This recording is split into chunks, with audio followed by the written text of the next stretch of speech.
Hare Krishna. We continue reading from Bhagavad Gita-As, chapter 4, Transcendental Knowledge, text 38. Nahi jnanena sadrasham pavitram iha vidyate tatsvayam yoga samsiddhaha kale natmani vindati. Translation and purport by His Divine Grace, S.Bhagavatam Canto. In this world, there is nothing so sublime and pure as transcendental knowledge.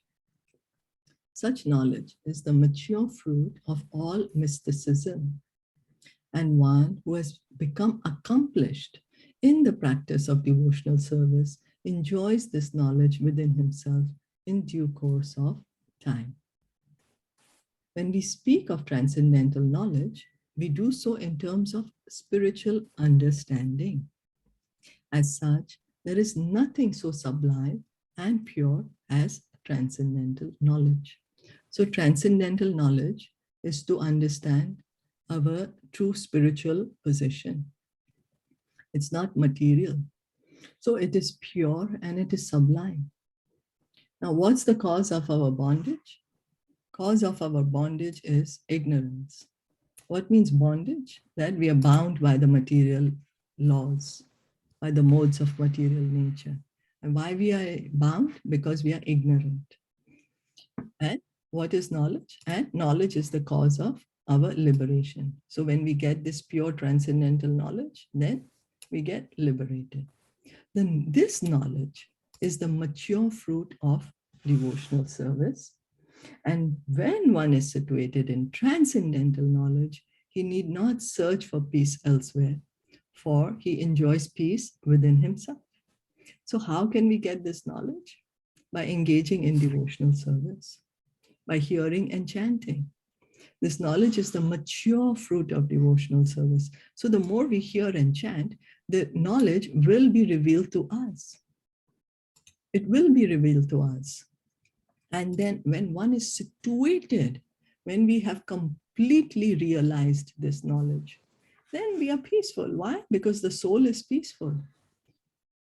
The soul is Satchidananda. So just by hearing and chanting, by engaging in devotional service, we can realize the transcendental knowledge. We can be liberated. In other words, this knowledge and peace culminate in Krishna consciousness. So what happens? Then what happens? The knowledge, what is the result of getting this knowledge then? Krishna consciousness. Krishna consciousness. And that is the last word in the Bhagavad Gita.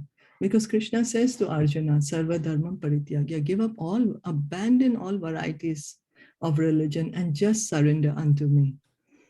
And I shall save you from all sinful reactions and do not fear. And then he says, what you should do. What does it mean? Manmana bhava mad bhakto. Always think of me, become my devotee, offer your obeisances unto me, and surely you will come to me. So surely you will become Krishna conscious. How? By thinking of Krishna, by becoming his devotee, offering him obeisances, hearing and chanting. And that is our original position of every living entity. So by doing this, automatically the transcendental knowledge will be revealed in our heart by engaging in devotional service. Is that okay? Yes. Yes, very clear. Read one more. Shraddha vallabhate jnanam tatparaha samyatendriyaha jnanam labdva param shantim achirenadikachate. A faithful man who is dedicated to transcendental knowledge and who subdues his senses is eligible to receive such knowledge. And having achieved it, he quickly attains the supreme spiritual peace. Such knowledge in Krishna consciousness can be achieved by a faithful person who believes firmly in Krishna. So, firm faith that yes, just by hearing chanting, by engaging in devotional service, I will get this transcendental knowledge. I will get liberation. One is called a faithful man who thinks that simply by acting in Krishna consciousness, he can attain the highest perfection. This faith is attained by the discharge of devotional service and by chanting Hare Krishna, Krishna Krishna, Hare Hare, Hare Ram, Ram Ram, Hare Hare, which cleanses one's heart of all material dirt. So the more we chant the Hare Krishna Maha Mantra, what happens is our consciousness, which has become dirty right now, gets purified.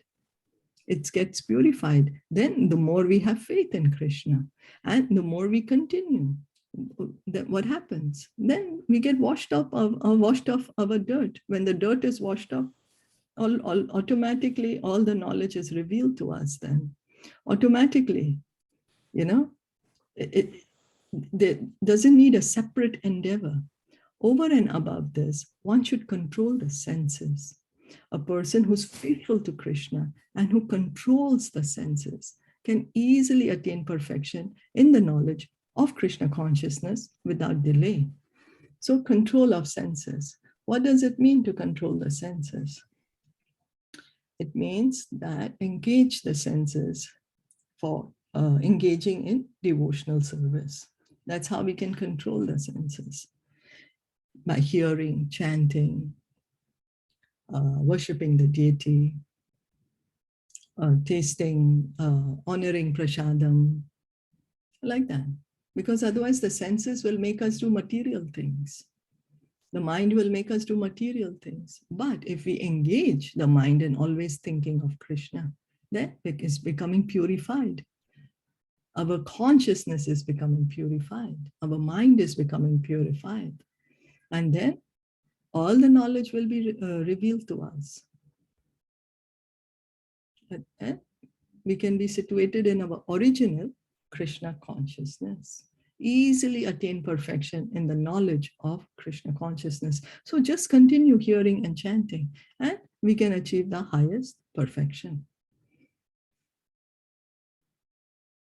And control of senses means, of course, also that we should not engage in the sinful activities. No illicit sex, no gambling, no meat eating, no intoxication.